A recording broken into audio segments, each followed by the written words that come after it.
Today's episode is dedicated to Dina Myers. She was a friend to many and a light to everyone who crossed her path, and we'll talk more about her in a little bit. We're looking forward to today's subject matter because we feel like it's one that we both discuss a lot, are challenged by, and we feel probably many people are going to feel the same way. So we're looking forward to today's topic, looking forward to having this conversation. We want to thank you for joining us. Grab your favorite beverage and sit at the table with us, if you will, while we have a conversation that will hopefully encourage you. This is Looking Up Podcast, and our objective is to remind everybody to keep looking up no matter what, no matter what's going on all around. God's in his heaven and all's right with the world. Carla Moore um, is in Dripping Springs, Texas. I'm in Bowling Green, Kentucky, and we're good friends and we chat every week about whatever we feel like talking about. So we thank you for joining us, and we would invite you to also visit us at our Facebook group, Looking Up with Kathy and Carla. There we share extra things that we've talked about in the episode. We can engage. It's a great community of Christian women, so please visit us over there. All right, Carla. You look good and cheerful in that pink. Thanks. What have you been up to? I was just thinking when you said that we talk about whatever we want to. This is a pretty good gig.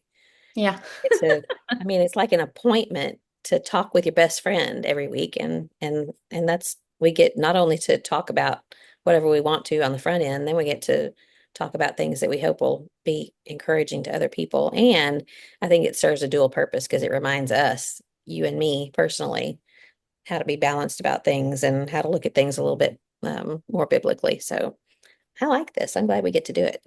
Me too. Me too. And I feel like we've mentioned before that a lot of times the topics we choose to talk about are things that we find ourselves needing reminded of, Mm. or they're suggested topics, which is today's was a suggested topic, but it's a really good one. And I knew it was one that we would want to tackle.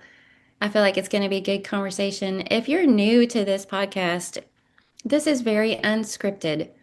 Carla and I just get together and chat. We usually pick a topic. We don't really do too much planning ahead of time. That may not be your jam, but we're coming up on our fourth year. We're Yeah, finishing on our third year, so come finishing our December third. will be our fourth year of doing this podcast together, and we really enjoyed it. So we appreciate those who have enjoyed it with us. Yeah, yeah. So this weekend, you asked what's been going on. On Saturday, I went to a vintage market day. And Ooh. it was fun. And I went by myself. Usually you call a Oh. friend and Mhm. but sometimes when you do something like that, you have to go at their pace, and I just wanted to go at my pace.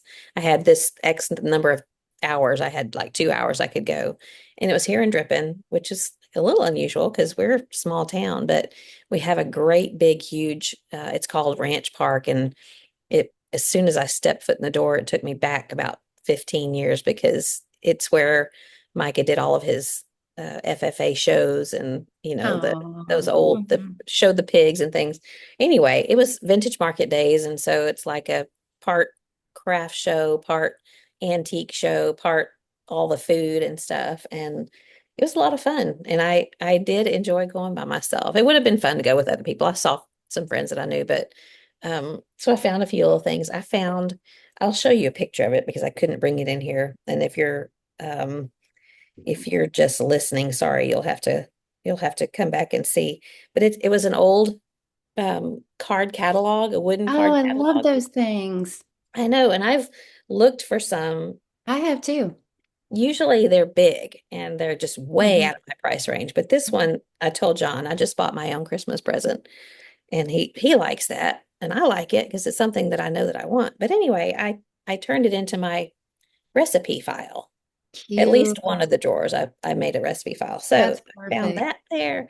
And then I found some fun little if you're watching, you can see it's a little pouch made out of an old quilt. And it's like the size of a Kleenex, one of those little Kleenexes that you can stick in Hmm. your purse, but I'll probably put lip balm or something in there. Anyway, I took a notion when I got home. I thought I could make something like that because I have an old quilt, and I could make a little zipper pouch that can carry things in my purse. And let me tell you, I nailed it. I nailed it. You're allowed to laugh because it's totally not nailing it. Good. It's supposed to be a round pouch. And I did Oh, the zipper put together. I did do you that. meant for it to be a hexagon, right?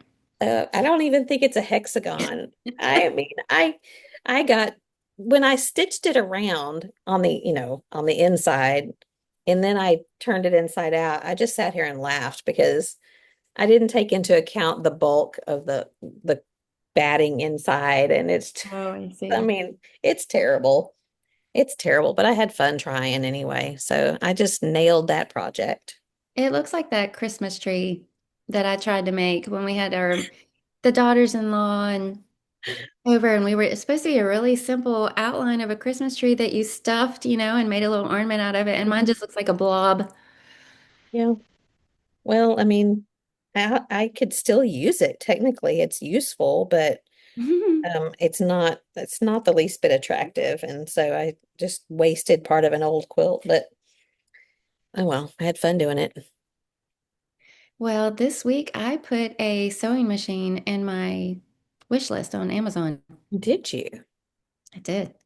You have I to did. come down Yeah. and we'll sew together. Well, the reason I did is because this one showed up in my Pinterest feed. I was enticed. Mm-hmm. And Singer is making one that looks kind of retro. It's black and it Black. has like more of that old-fashioned outline design and comes with a big black case. I mean, it was just Yeah, beautiful. And I I've was like, seen those. "Mm." So I thought, well, Does maybe. Christina know how to sew? Well, yes, because she has made me an apron before. So she could probably. Well, do you know the basics of sewing? I know how to sew a button. Well, that's like I made a pants. D in my sewing class in high school. So, Okay. So you would need someone to teach you a little bit. yeah. Yeah, I Well, I mean, would I do. had like one of those brother sewing machines Mhm. briefly when I was a young mom, and I just got so frustrated. I mean, I don't know what I was doing wrong, but I didn't understand the pattern language and with the thread and bobbins always getting, janked up and stuff. It was just very frustrating to me, and it was Yeah. not it was not the right time of life Yeah. with small children, I guess. But anyway, and the card catalog, I've been looking on Marketplace for a while, ever since we moved upstairs Mhm. and we turned that room into our library, and that's where we have our coffee every morning. I thought I want one of those old wooden card catalogs in here. So I've been looking too, but you're right. Most of them are bigger and more expensive and Yeah, I've never seen just a two drawer before. It's always Mhm. been, and it's full. I mean, it's not like pulled out of a larger piece. So it's Mhm. a full one, but they're usually just so expensive. And so when I saw this one, I was like, "Ugh, this is my Christmas present." It's And beautiful. I don't know what I'm going to put in the other drawer, but I loved putting my recipes in that one drawer. And it had the old cards in it. Oh, Yeah. cool. They're not Mhm. used, they're just blank cards, but it's wood with the dovetail joints and stuff. So it's just really pretty. Very nice. Yeah. What'd you do this weekend? We had a full weekend. Well, I was going to share about Kelly Nix and Lee Wheat. They're sisters, Hmm. and every year they have what they call a girl party for all of their girl members of their family, and they have a large family. They're related to everybody in Bowling Green somehow, Yeah. and they've been hosting this party in Kelly's home for over 20 years. I mean, they gave the exact number, but I can't remember what it was. And anyway, I was honored to be able to attend this Hmm. year, and it's so fancy in that they make this full course meal and they wait on you. So everybody comes in and sits down and they bring the food to you, they bring your drinks to you. They had multiple desserts and they brought them on a plate, like a sampler platter of all the desserts. So that alone, is like so special to me. And and then there's games and activities and prizes, and it's just a fun time. It's just a fun time of fellowship and sweetness. And there was like a gingerbread house competition and, all these things. But I was looking around at Kelly and Lee's they were hosting, and they have this rich history with these women of all different ages. You know, some are cousins, some are aunts, some are nieces. Um, they're just I was gonna say, what was I? Oh, I know what it was. So we had a gingerbread making contest this year, and they were talking about the fact that a couple years ago, maybe 3 years ago, they had done that in this one group. So everybody gets together in groups for the activities, and there's Mhm. prizes. This one group was having a hard time keeping their gingerbread house upright. And so they had the genius idea to kind of destroy it, and they called it after the tornado. Well, a week later is when the big tornado came through Bowling Green, and one of the Wow. members of that group had her house destroyed in that tornado. And wow. Can you imagine? Mm. And so, anyway, this year they had another gingerbread making contest, only it wasn't out of like real gingerbread. It was like a little kit that you put together. And this woman who lost her home in the tornado said, "No tornado gingerbread houses." No. Kidding. We are not doing that this year. But I just can't even imagine. I mean, how terrifying. No But kidding. And anyway, it was a December, great, that's so unusual in December too. well, apparently that's a thing here. This our bigger tornado season. See, the fact that we even have a tornado season is disturbing to me. Our Uh-huh. bigger one is later. I mean, earlier in the year, like come, I guess Usually March and April is March. Yeah. ours. But Mhm. this is our minor tornado season. So we'll still have bad weather and high winds and Yeah. all I that had kind of. no idea that Kentucky was so volatile weather-wise until you moved Oh, we there. didn't either. Yeah, we didn't either. Hmm. Mm-hmm. Mm-hmm. And then Monday we celebrated Emily's birthday, our daughter-in-law Emily. So the kids came over and we played that game Priorities, which I mentioned in the last episode. We ordered our own set and played it. It was so much fun. It really is. And again, the same thing happened when it was Neil's turn. I didn't get them right, and when it was my turn, he got all of them right. This is awful. This He makes did it sound that on like he's a purpose, better though. husband to me than I'm a wife to him. No, I think he did it on purpose. He just changed his answers afterwards Yeah. to make him look good. Yeah, we'll go Once with that. again, once That again, sounds I better. Yeah. I rue the fact that he listens. Sorry, Neil, you didn't do that, I'm sure. I ordered one of those, by the way, the priorities for us to play at Christmas. So Oh, y'all are gonna love it. yeah, you It, shared I it mean, this they, morning. what's that? You shared it this morning in the group, and it's on sale. I think it's like Oh, yeah. almost half off. When you find a game that the kids like enough that they want to play again, that's always a good sign to me. And especially now that our kids have small children, they don't stay as long. You know, they want to get their kids home and in bed. But even though it was getting kind of late, Carl kept saying, "Oh, let's play again, let's play again." And then he was going, I guess we should get the kids home, you know. So that's a good sign when they want to play again, then when they want to keep playing a game. So, and that one nailed it. So, Fun. yeah. Well, I had my doctor visit last week. Well, Oh, it's one of fun. those, yeah, so much fun.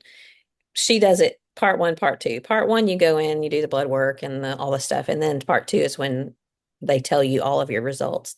So I'm Mhm. always more nervous about part two than I am part one. Right. But anyway, I got mostly gold stars, and the things that weren't gold stars are workable. But it's funny because later that same day, I got a picture, a text from Katrina Steersman, and she said, "This made me think of you." And it was a picture of a woman on, texting someone, and it said, "Nothing screams midlife more than getting a text like this the morning after a party." And the text was, "Here's the link to the magnesium that I told you about last night."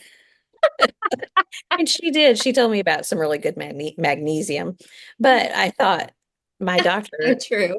and I don't know why, but I hate going to the doctor. And Jerry Bellier, if you're listening, that doesn't mean anything bad about you. She's a PA in the same office as my doctor.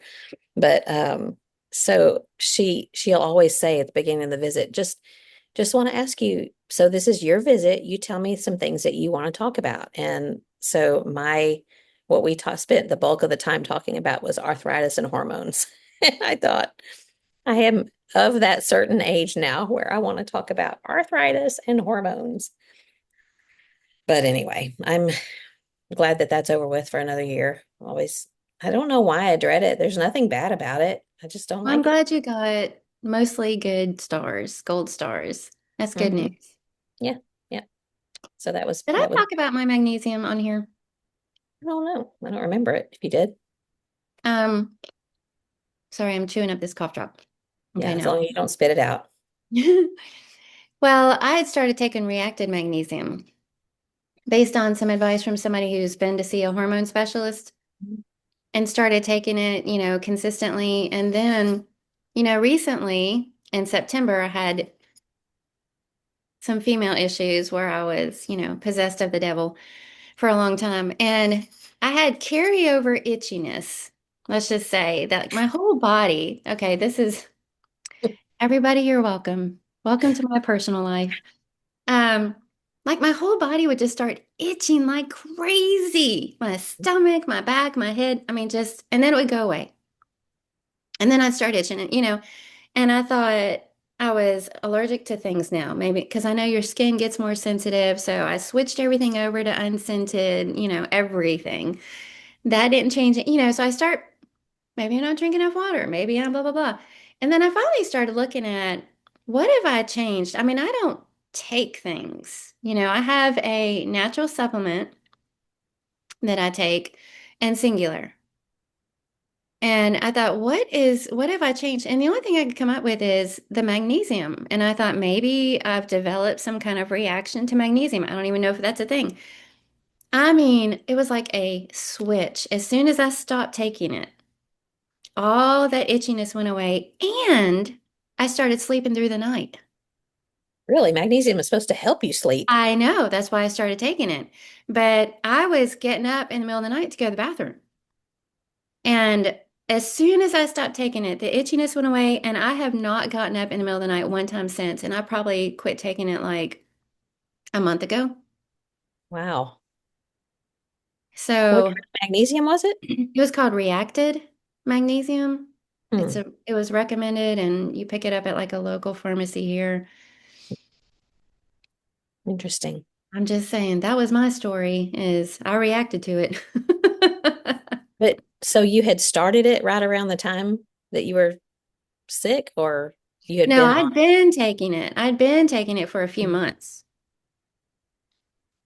And then when you got off of it, I wonder if, well, I spend so much time wondering, like, why did I have to get up more last night than normal? Because I didn't do anything different yesterday. And I just sometimes I'd get tired of trying to figure out life Hmm. and medicines and supplements and all that kind of stuff. But anyway, we let's not spend all of our time talking about hormones and arthritis, and we're Old showing our people, age. old Yeah. people stuff. Well, I was going to share on here that Bailey Debris has picked up the game of chess. She texted me about it, and her situation's very similar to ours. So her husband is Nick. She said that he knew how to play, but he hadn't played in years. And it's the same with Neil. He knew how to play, but hadn't played in probably 20 years or more. And she said, she told me last night or the night before that she finally beat him. They played like 13 games within the past week, and then she finally beat him. So I'm finding hope in that because I don't think that I don't think that I don't think I have the right mind for chess. I mean, there's a lot of strategy. You have to be very smart. And Neil and I played last night, and I'm still like, that's really our first whole game. Hmm. So I'm still like, what does this piece do? How can you move this piece? And I kept forgetting certain things. But when it was his turn, he would move. When it was my turn, I'm staring at it, I'm like looking at all the pieces. Uh, uh. If I move this, what's going to happen here? And and it was like stressful. And so, of course, Neil beat me. And then afterwards, he said, "Was that fun?" And I went, but I think it will be when I actually learn, like in my mind, have settled how the pieces work and what the strategy is. And I think I can see the potential for fun, but right now I feel kind of dumb. Well, you don't like losing. You're competitive. So that probably True. enters into that. I know nothing about chess. literally nothing. I know there's a queen and rooks and pawns and stuff, but I don't know what you do with them. Yeah, when we first set it up, it makes me feel very cerebral, just the fact that we have one set up in our home. It looks good, makes me Mm. look like we're smart people. But there is a learning curve for sure. And when I played, I didn't feel smart at all. Well, I know how to play Candy Crush, so There you go. that's my brain exercise strategy Yeah. for the day. Yeah.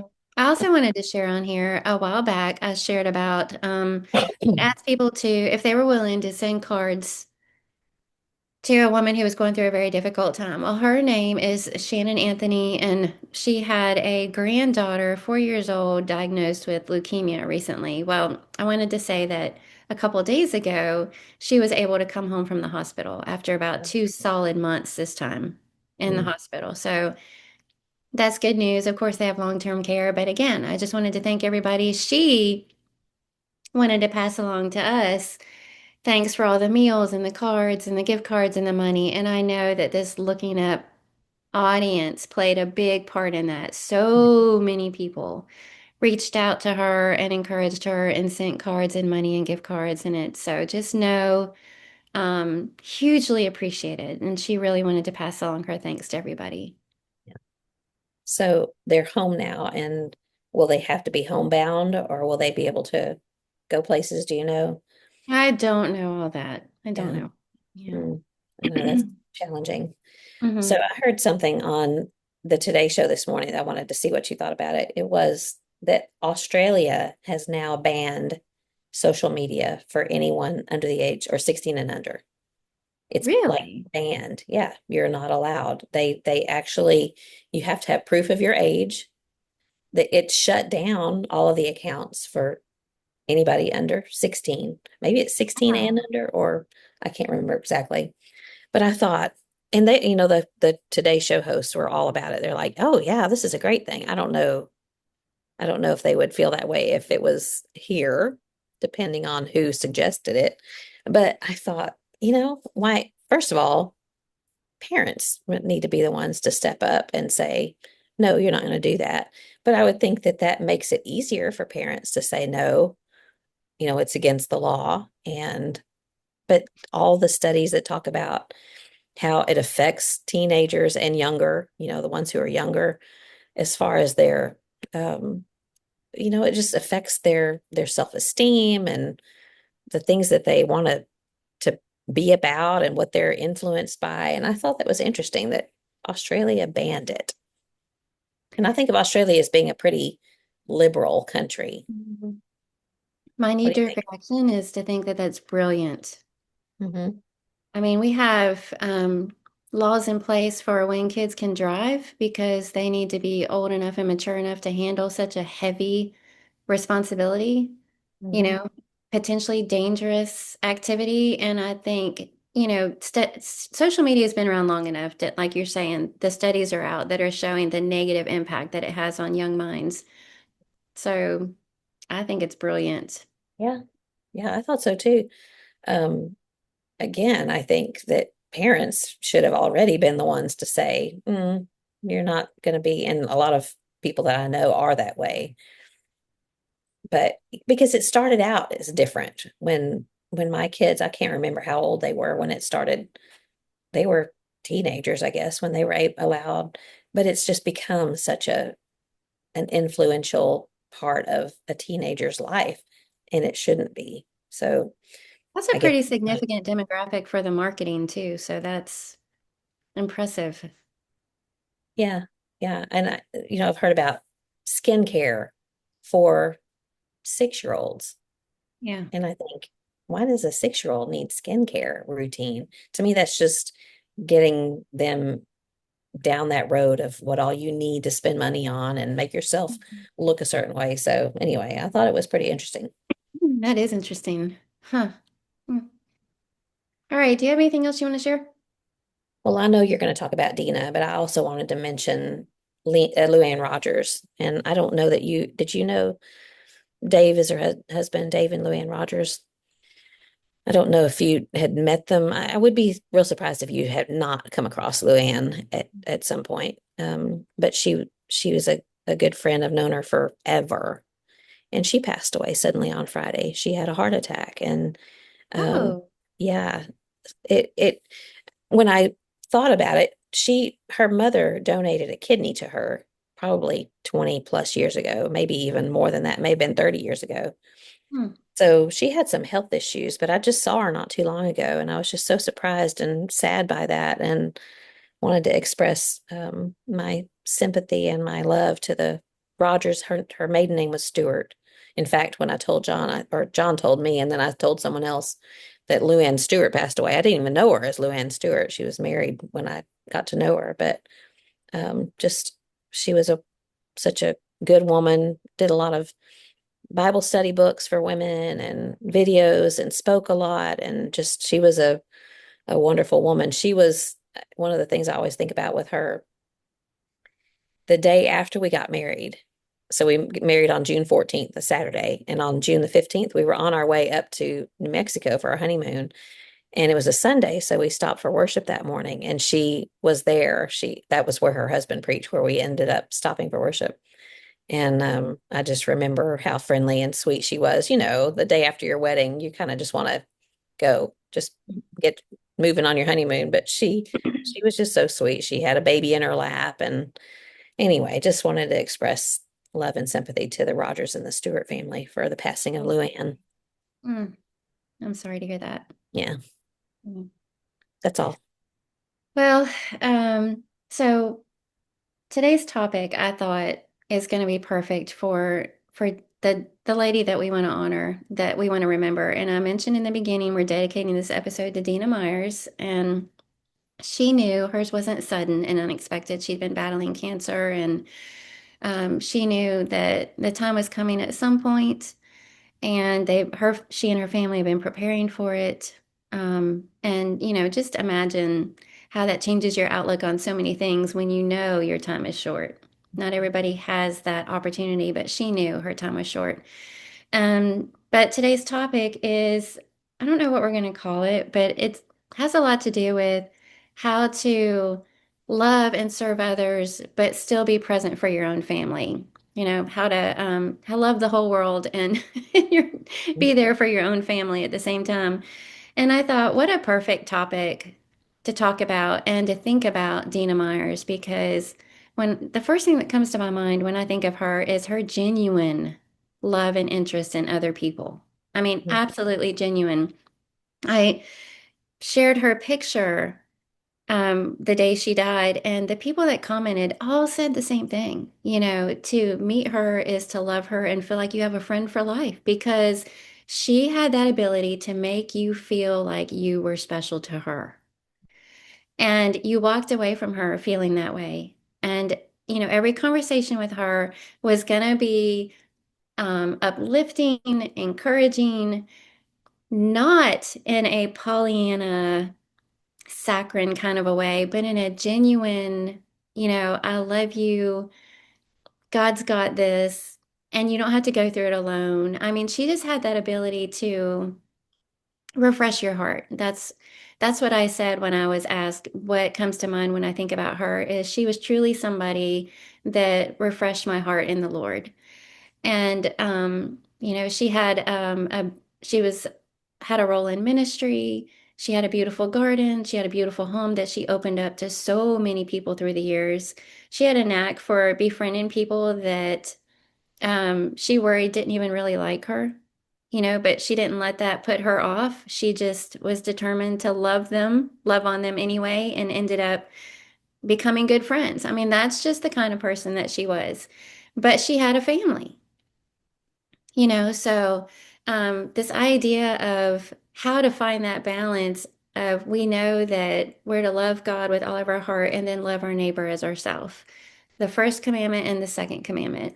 And so sometimes in this world of, especially in this Christian living lifestyle, there's all these good things that we want to be a part of and all these good things that we want to do.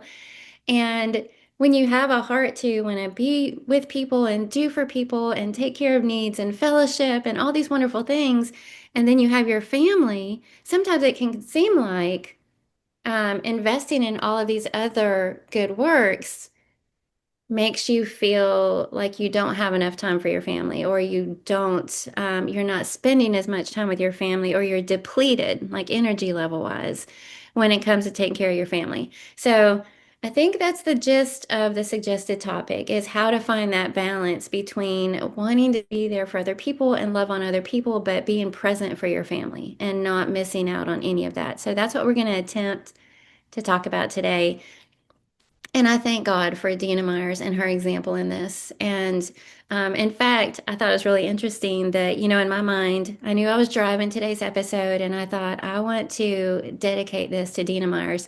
And that same thought is going through your head because you texted me and said, we need to do an episode called Why We Want to Be Like Dina. She just had that kind of naturally beautiful impact on people that brings out the best in you, and you just walk away so grateful for having spent time with her. So, how can we emulate that? How can we have that right kind of balance in her family loves her and held her up in honor and is going to miss her tremendously. But so did her friends and her church family and all these people that God put in her life. Yeah. So, how did she do that? And I don't know that we can attempt to answer that accurately and 100%, but I'm looking forward to the conversation. Yeah. She, you knew her a lot better than I did. I was only around her 2 or 3 times, but I talked to her quite a bit and we messaged back and forth. And you mentioned how she made people feel special, and it was because she told them. She wasn't afraid to say how she felt. And I think so many times I don't know, do we pull back because we don't want to show our hand about how we feel about someone because they might not feel the same way about us? But she was never afraid to say, I love you. You're special. You do such a wonderful work with XXX, whatever. And she was just complimentary. And um, it's like you when I told John, and he didn't know who I was talking about because I don't know that he'd ever met her in person. And so I'm trying to tell him, remind him, you met her here when we were in Idaho, and I pulled up a picture of her, and I just started crying, just trying to describe her to him because she someone that I only been around 3 or 4 times had such an enormous impact on me. And because of you, you introduced her to me, and I got to know her because of you and because of Bear Valley and the things, I think I mentioned this a few episodes ago when we were talking about her. It was a morning that one of the times that I saw her, it was a morning that I had something kind of hard going on in my life. And she didn't even know me that well, but she looked at me and she kind of cocked her head and said, "What's wrong?" And I immediately just burst into tears. And she just pulled me into this big bear hug. And I have a picture of that day, and my eyes are still red, but I thought, I want to be like this woman that has the ability to make me, she doesn't even know me all that well, but she does because she's read things or we've talked. And I don't even know what all to say about her other than that she was um, just the kind of woman that I want to be, the genuine kind of woman that thinks about, talks about, loves the Lord. And that's first. It's just obvious that it's first in her life. And it's been interesting to read all of the things that, and people I didn't know knew her, reading things that they say about her, and to know, oh, well, it wasn't just me and I knew it wasn't just me that felt that way, but all of these people feel that way about her. And so what a great woman to talk about and think about as we're talking about this topic today. So I'm glad that you had that idea. Well, I think the way you described her was perfect. I mean, just spot on. And probably the greatest conviction that I walk away from walk away with from knowing her is that she still cared about others, even when her own life was so difficult, and I think probably I'm lean more toward being tempted by, I'll have time to think about other people when I get my own mess straightened out. Right now I've got this going on and this going on, and I'm worried about this, and I'm praying about this, and and I'll worry about all that stuff later. Or I can't think about that right now because I'm blah, blah, blah. And just knowing, she battled cancer and health issues for decades. So it wasn't like she always felt 100% wonderful and so she could be wonderful to other people. Right. You know, that wasn't the case. And it's not that she had a perfect family life. She experienced heartache in her own family, like we all do. But despite it all, she somehow always had a heart open to other people. And I don't think it's like she just, put her, we don't remember her because she put herself out there to be memorable. Right. It was just a natural result of her being genuinely interested What a and great way of saying that. I love that. genuinely, thank you, genuinely seeing others, and taking the time to see others and then having a heart that cares about others. And it was just the natural order of people that God put in her path, that God, if you just met her briefly, you'll never forget her because she saw you, she took an interest in you, and the words that she spoke would have refreshed your heart. That's just who she was.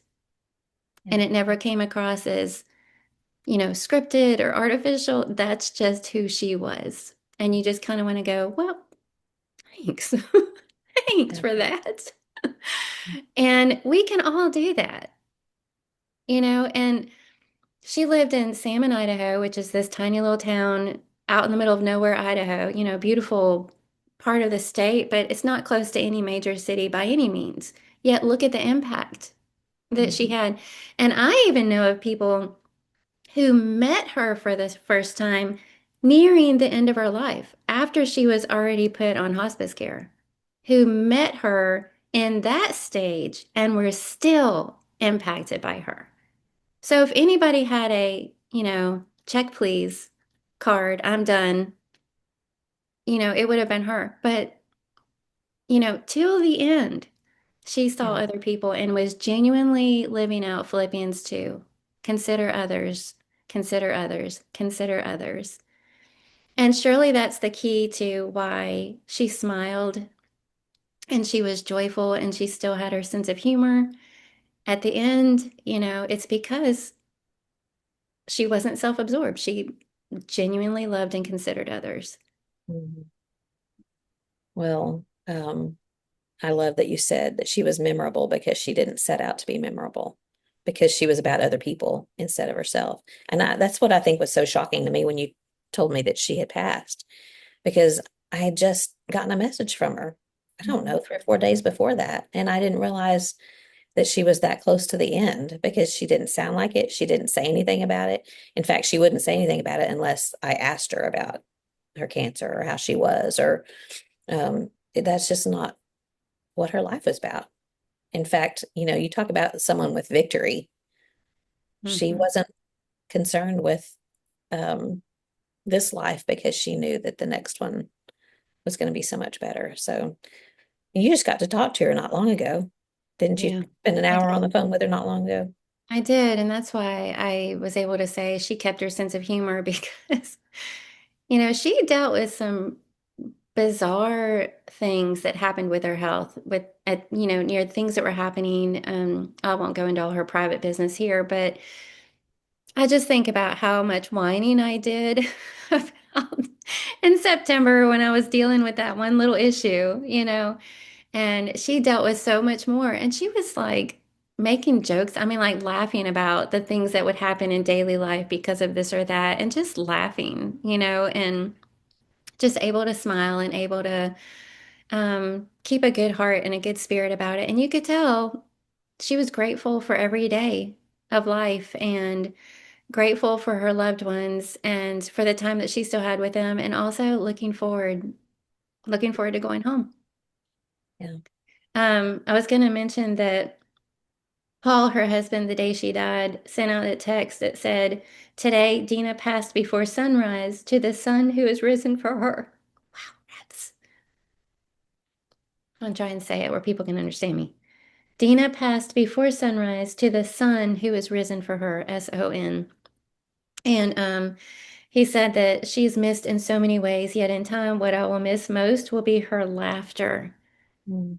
And again, considering some of the things that she had to deal with, she just kept her joy. And it made me wonder, what would Neil say about me? Mm. What's the thing that he would miss most about me?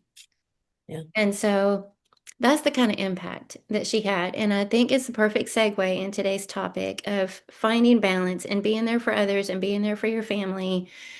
Um, how do we do that? The word is balance, right? That's the Oh, challenge. And I know we have listeners in all demographics listening. Um, we have people in college, we have young moms who feel the overwhelm of just trying to get some sleep with babies. And we have moms with teenagers and juggling all of the extracurricular activities. We have all the, and then when your kids leave home and you think the empty nest is going to be your time, and then you realize in some ways it feels like you have even less time. So it's not like it's one of those topics that you necessarily get figured out and never have to deal with again. With all the changes that come in life, don't you feel like you have to reevaluate, kind of restructure, reprioritize, and try and maintain that balance? Don't you agree? oh, absolutely.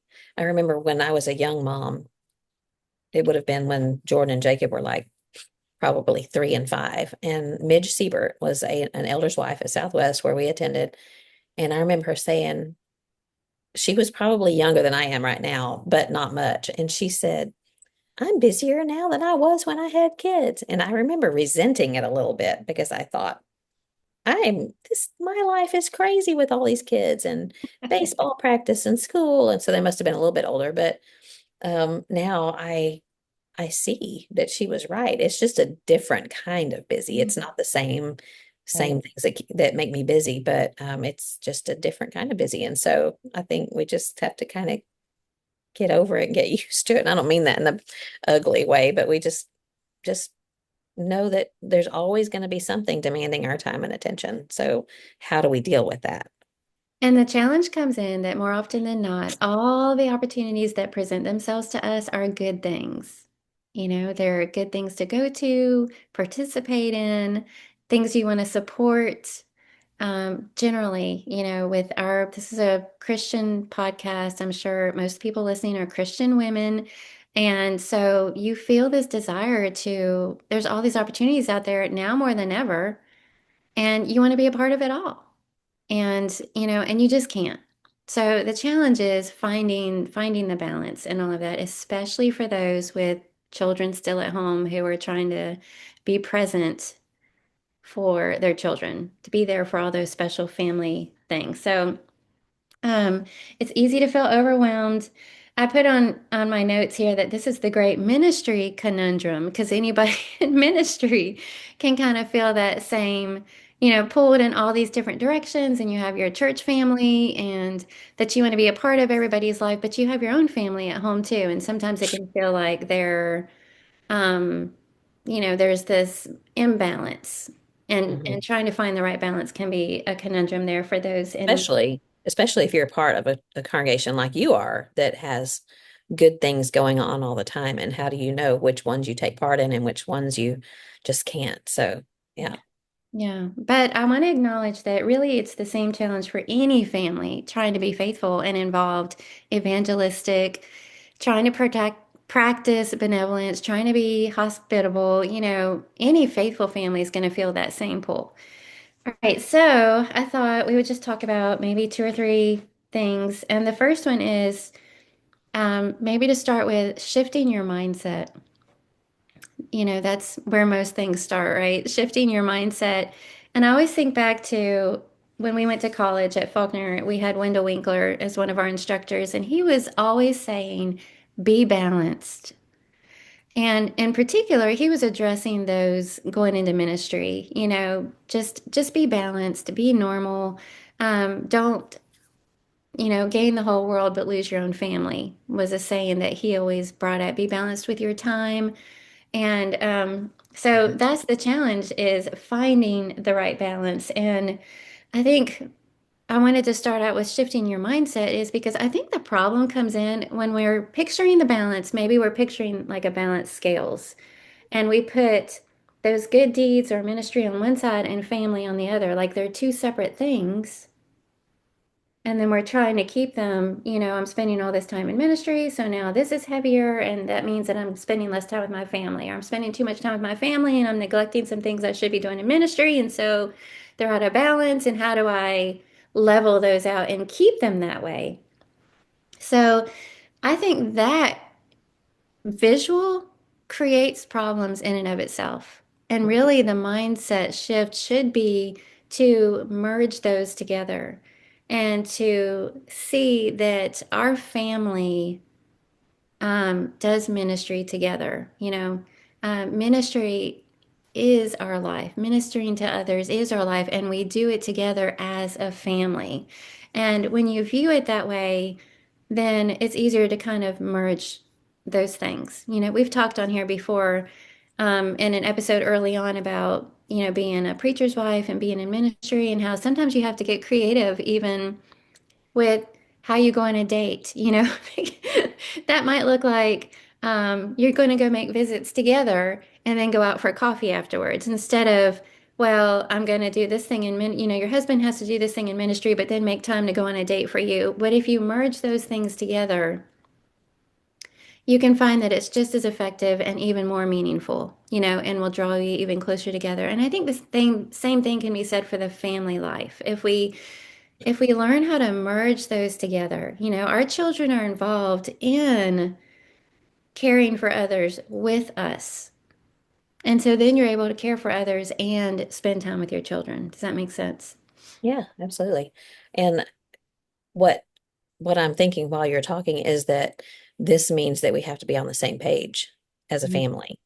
And Mhm. a lot of times we're not. And you're talking about shifting your mindset, or when you change the way you look at things, the things you look at change. So sometimes, and the person that asked this question was asking on behalf of someone else, but and I don't know who it was, but I think I wonder, because I've been there, are we, is this family on the same page as far as ministry is concerned? And I assume that they are. I don't want to make things any worse for this person, but I think thinking back on my own mindset as a young mom, especially, I hesitate, and I'm ashamed to say that in some ways I resented so much of the time, not so much of the time, I resented some of the time that John spent in his ministry, because I felt like we were down on the totem pole. He had these things he had to do, and my way of looking at it was faulty, because it wasn't that he had to do it. It part of it was his job, but a lot of it was that this was something good that we can do together. And it wasn't until my kids were older that I realized that I am part of this ministry. It's not just John's job. It is a blessing. And John started praying this. He started praying, thanking God that we are allowed to work in ministry. And that helped me so much to see it as a blessing, as opposed to, I never saw it as a curse or as a drudgery or whatever, but I did not necessarily look at it as a blessing. I looked at it as a job, as a competition for my husband's time, as I don't know how I want to put it and make myself look terrible, but it helped me a lot when I started listening to his prayers, thanking God for the blessing of being involved in ministry, and realizing that, hey, this is what I'm put here to do too. And and I'm sure you're going to talk about this, that part of that ministry is raising your family. And it's a huge, huge part of it. But part of that can be what you're talking about, merging it together and being balanced together as a family, and all working together for the kingdom is more challenging when they're needing naps and, you know, Mhm. cranky and all that kind of stuff. But you're so right to change the way you look at things, to shift your mind. Well, and it's not that it's necessarily easy. I mean, having small children isn't easy in general, no matter how you're spending your time, no matter what you're doing, you got to shift things around and get creative. But the conversation that we're having today is about how can we love on others but still be present for our children. So that's why I wanted to start with this mindset thing. And I love how you brought out, first of all, make sure everybody's on the same page. That is so key. And it's not a competition, and I have definitely, what you were talking about for those in ministry, I've definitely felt that in the past and still struggle with that to an extent. Mhm. But I find myself feeling that way when the calendar gets really, really, really crunchy. When we're not talking about, oh, we're doing these things together and we're so blessed to have this ministry together. It's when things get really, really, really crunchy, like every night is packed, every night something's going on, and I can't remember the last night we had that it was just the two of us together, and for me, that's a huge source of recharge is spending time with just the two of us together. And so I can tell when I'm starting to feel that resentment and that bitterness. And I think in some ways, that's a heart check opportunity. Is it because I'm being selfish and I'm wanting to spend my time more selfishly? Is it because things are out of balance and we need to do better at choosing how we spend our time and what we're committing to? So usually when those uncomfortable feelings start coming in, let it be a little bit of a wake up call. Oh, you know what? We need to have a conversation. I need to think this through. I need to pray about this. I need to have a heart check. What's going on? What's at the root of the problem? Instead of just going on in your overwhelm or your resentment or whatever it is, which is so easy to do because, and sometimes I think that knee-jerk reaction is in the back of my mind, this will this will lighten up next week or next month when things aren't so busy or when my kids are bigger and things aren't so big. You know what? That never comes. So go ahead and deal with it now, but start with shifting the mindset. I think about how easy that is to do when we're talking about loving on others. That usually looks like, visiting those who are shut in. You can make treats with your children and then take them with you on that visit. And everybody involved will love that. Hospitality, having people into your home, giving your children simple tasks, teaching them to engage with your guests, letting them help clean up afterwards, loving on them and all of their efforts. All of those are just things that not only are you allowing to love on others, but will feed all the good things about being there for your children. And then Bible studies, soul winning, how easy it is to merge those two things together and have your children at the table or a part of that wherever possible, and let them see it happening at your own kitchen table, in your own dining room, and all of your efforts instead of maybe always sending them off to something else while you go off and do this study. Let maybe look for ways to make them seem like it's a part of who you are in this home. It's a part of our life, things that we do together. So, shifting your mindset. Number two is prioritize. And this kind of builds on that first one is having that conversation, like you were saying, make sure everybody's on the same page. And that is, what is your number one objective as a family? What is your number one objective? Because once you've had that conversation, and for the Christian, those probably all look very similar. But what is your number one objective? Spell it out.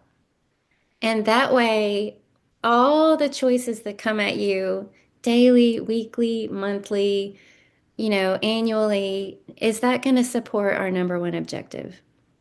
And I think probably a lot of things that we put on our calendar and that we commit to really don't. They may be things that we think we should be a part of because everybody else is, or, whatever it might be, but really hold it up to that objective or that priority and see how it supports it. Mhm. And, once you start, to me, it's like you've heard people talk about the minimalist wardrobe. It's like once you figure out what your style is or what your colors are, that cancels out all the other wardrobe noise, and when you're shopping, you don't get distracted by what's latest, what's trendy, what's colorful, what's on sale, blah, blah, blah, blah, blah, blah, blah, blah, blah, because you know what you're going in there for. You know what you Mhm. wear, you know what you like, and it makes it so much easier.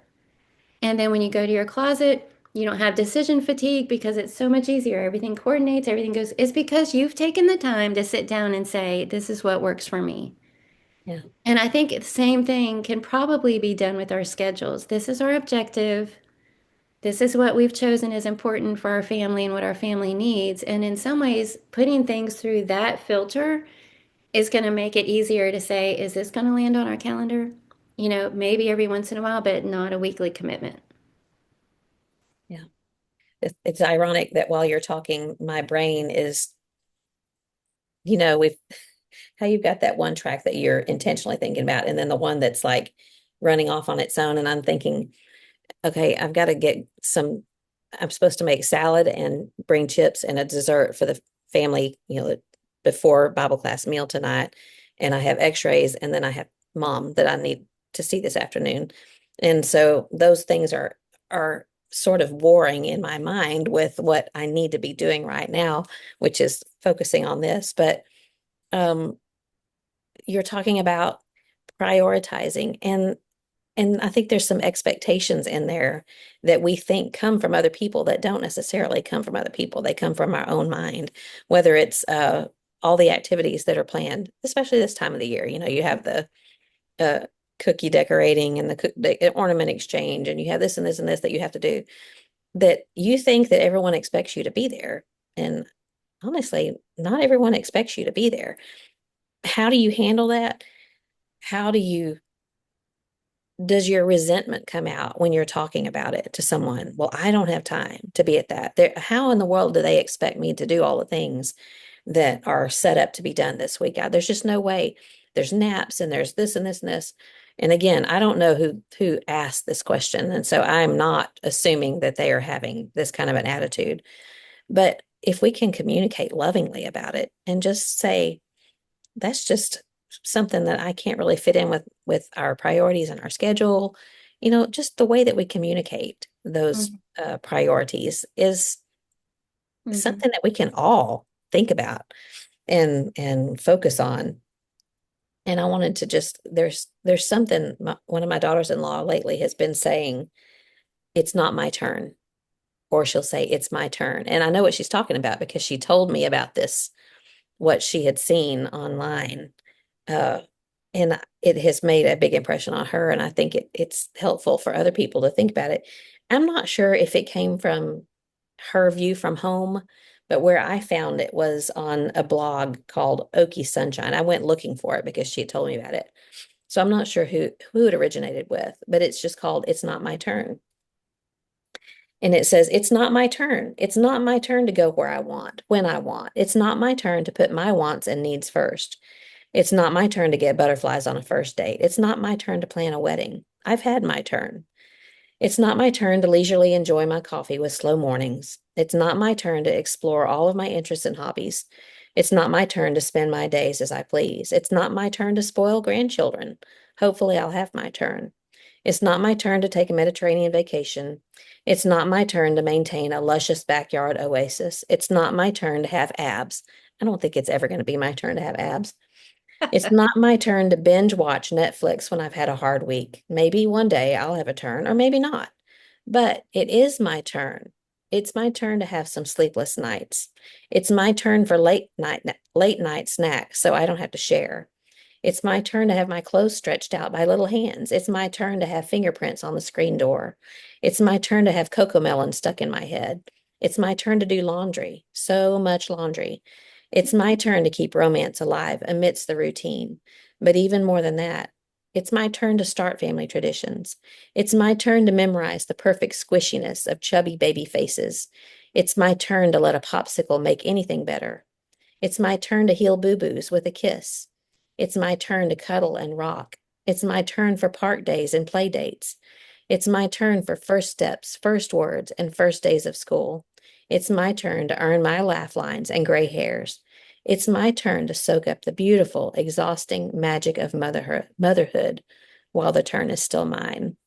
I love And I that. think, man, it's just, it's a stage in life. And Mhm. we are in one ourselves.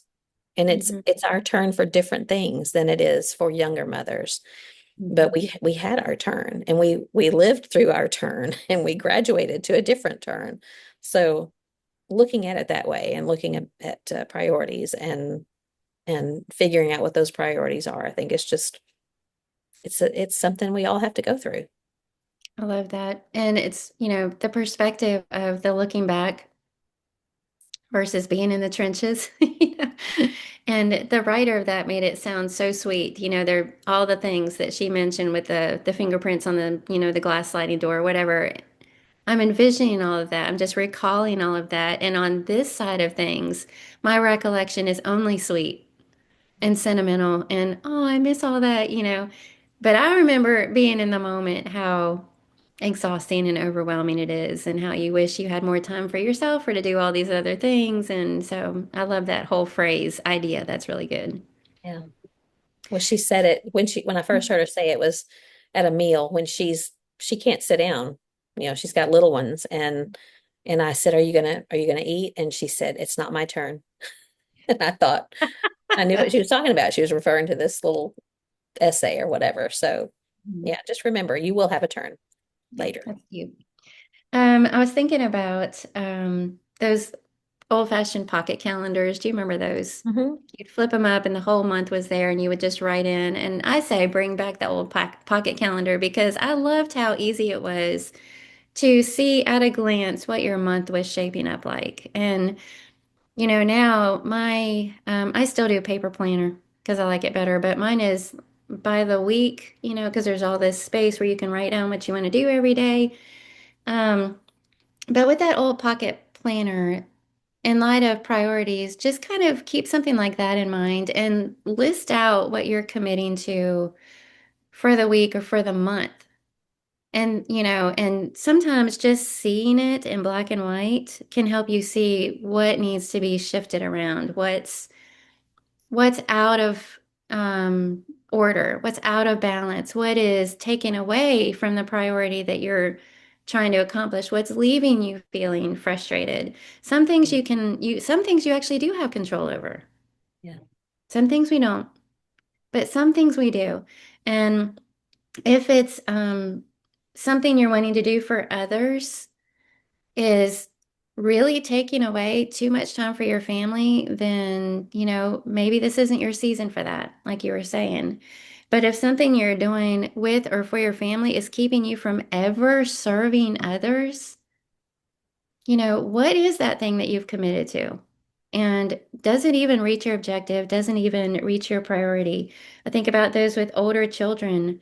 Are there things that you're committing them to every single week that are keeping you from serving in the way that you want to, that supports your priority for a Christian family?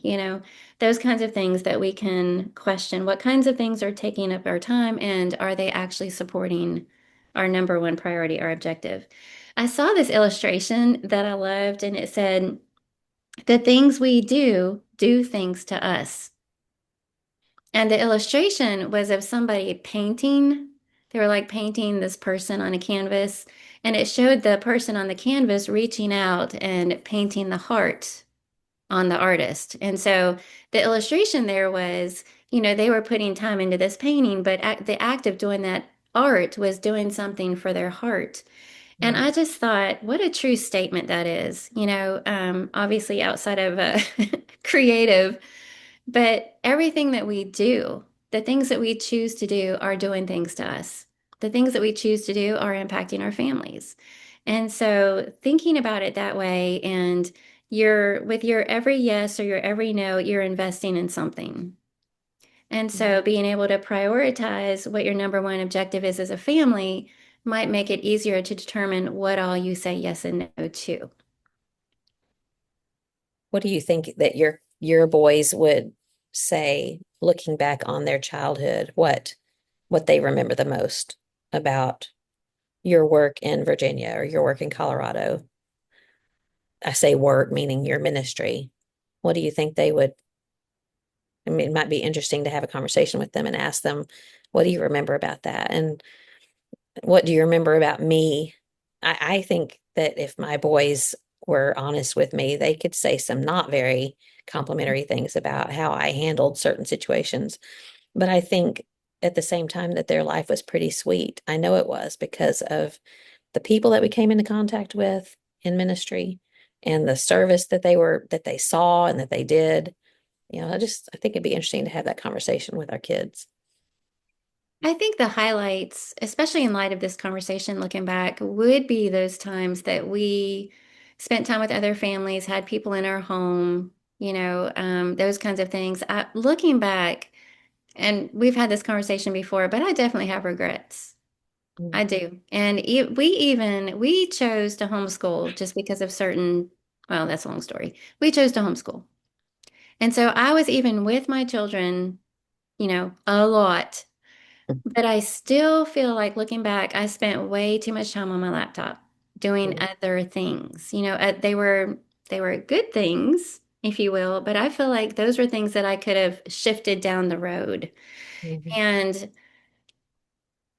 probably if they were to look back on an image of me, I was in the room with them, but I was also working on my laptop. And is that the image that they've captured? And even though Neil was the one that went off to work, I think he did the better job of creating more impactful memories with them because um, every opportunity he could, he would take one of them with him, on a gospel meeting and include them in visits. And, we started taking them on mission trips, which was his idea, So I think those things that they probably look back on fondly, Neil instigated and saw, the importance of. So, I don't know. I think all three of my sons are too sweet to be honest with me. They really are. I think they would say, "Oh, you were perfect, Mom." But that's just because that's how they are, and looking back, I think I would do some things differently. yeah. And I think where this person was coming from has children smaller that probably won't have memories maybe of this time.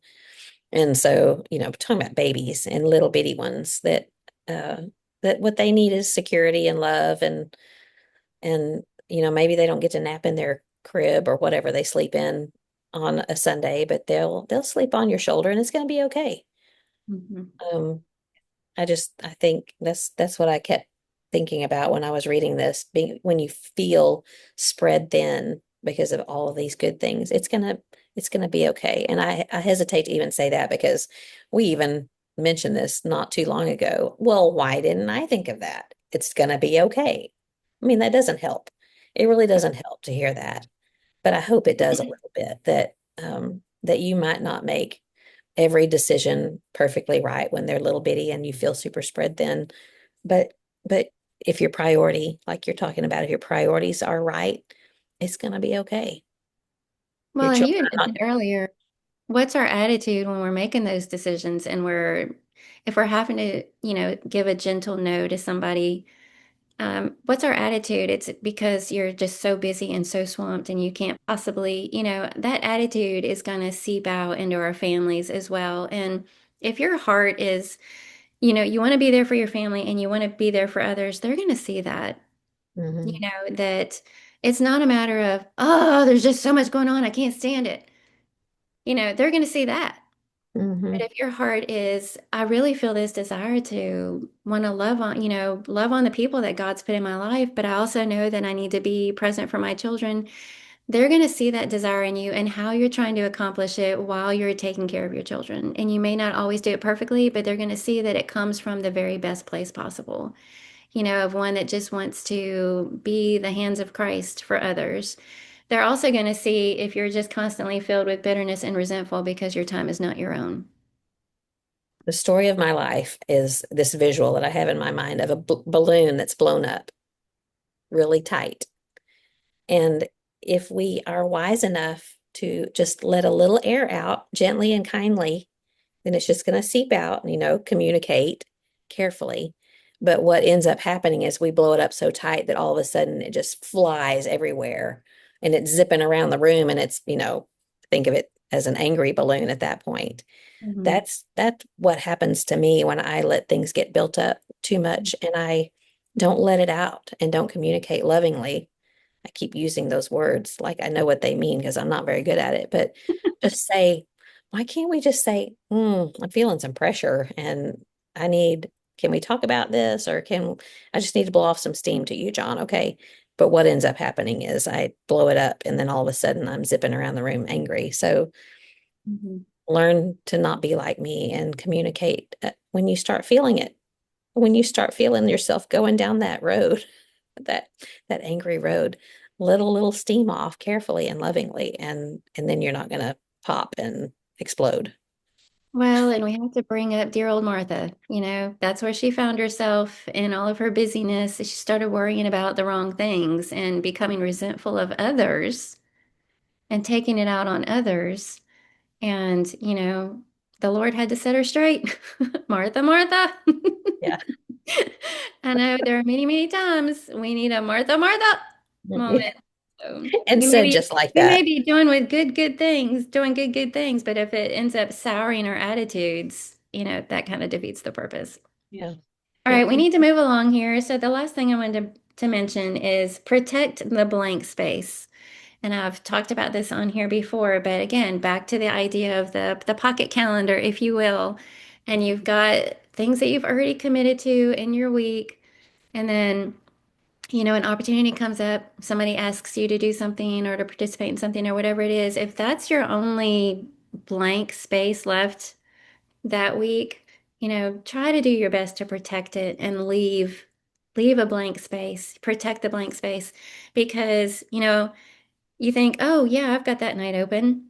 And it looks good on paper until you're living it out. And then Mhm. you had no nights at home with your family. Um, no dinner, no time at the dinner table with your family. None just your family for devotional or whatever it is that you need to be doing together. And, it's really, really easy to add things to the calendar, remind me that I've committed to this and I've got this appointment and we're doing this and we're participating in this. And then if we were to lay it all out, everything that we've committed to, and there's no blank spaces in the calendar, that is a recipe for overwhelm and bitterness and resentment. And you may be able to do it all. You might be that kind of personality, but I think at some point it'll catch up to you. And if not you, it will your family. So I And think that's it's very important to protect the blank space. If Thursday night is your only night open, keep it that way. Protect it. Um, you and know, that's another area you have to be on the same page. you have to be on the same page. If your weekend is already looking crunchy because, that's supposed to be when you have a little bit of time off, maybe, but you've got all these good things going on that you're a part of. Try not to overlap or try to keep at least one night free for you to spend together as a family or doing something together as a family for somebody else. And So you're doing that for God too, because it's your family. yes, exactly. So protect the blank space. And that's really hard to do. It's harder than it sounds. Mhm. But when you figure out how to do it lovingly, as you say, and gently, it's not like you've upended somebody else and created more problems for them or you've disappointed somebody else. If you know where your priorities are and you know how best you need to support it, and you're making the decision because of that, God will bless that good decision. You're trying to choose what's best for the souls in your household that God's given you responsibility for. So I think, the challenge is making sure it's all coming from the right motives. We're Mhm. not talking about, I need me time. I know that self-care is a thing and, but we're really not talking about, I really just need all this extra time for me, or I really need an excuse to be able to say no to being inconvenienced. We're not talking about that. But we are talking about finding balance and all of that for those who do already so many things and they feel overwhelmed by it all. And they feel like because they're doing all these things, their own family's being neglected. Yeah. Well, sometimes you just need to shift things around a little bit and keep things in balance and, that things aren't being neglected, that God has put in your lap and you're the only one responsible for your children. Well said. Thanks. Anything else you want to say?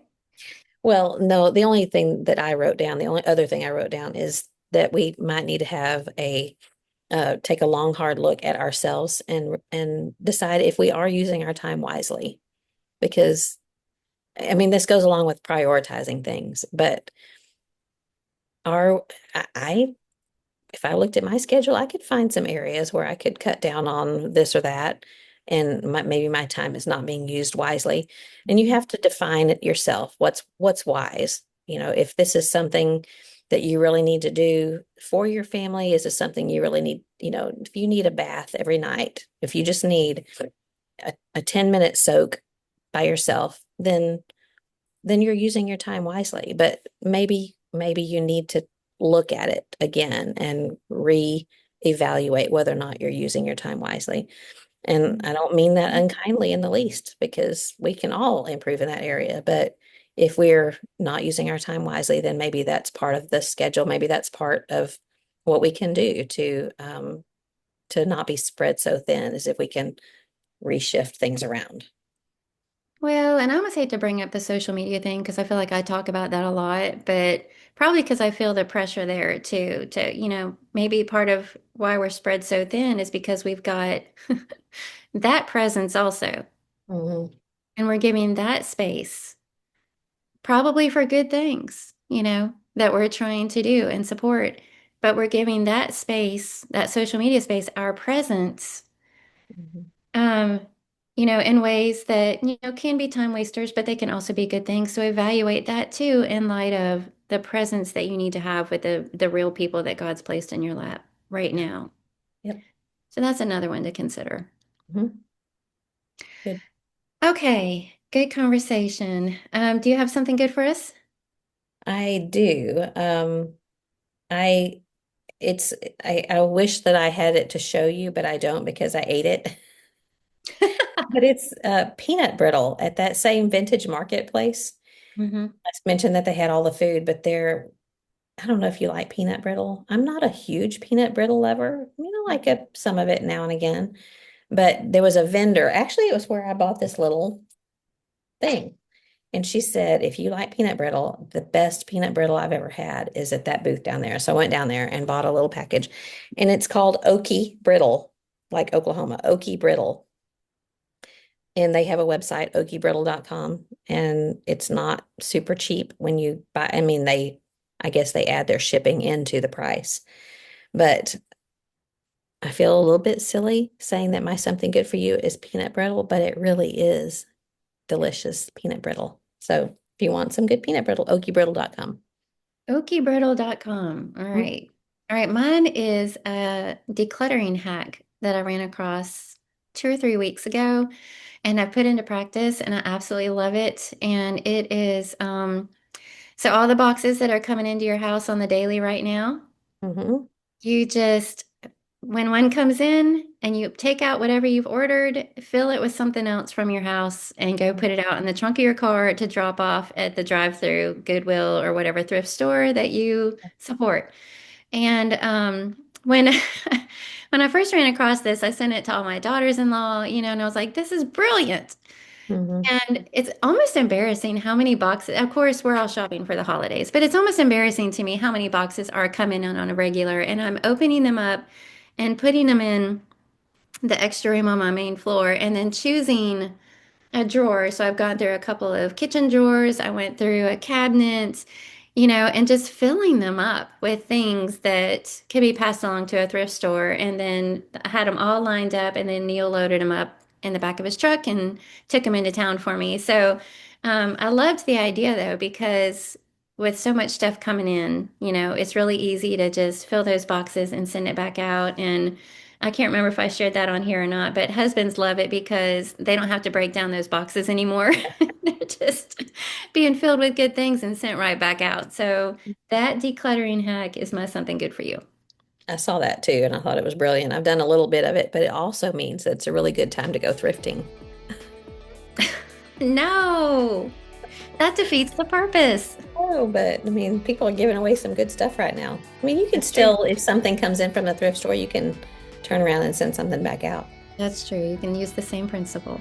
Yeah. All right. Well, enjoy talking to you. I know this ran a little bit long, but until next time, Carla. Keep looking up. All right. Talk to you soon. All right.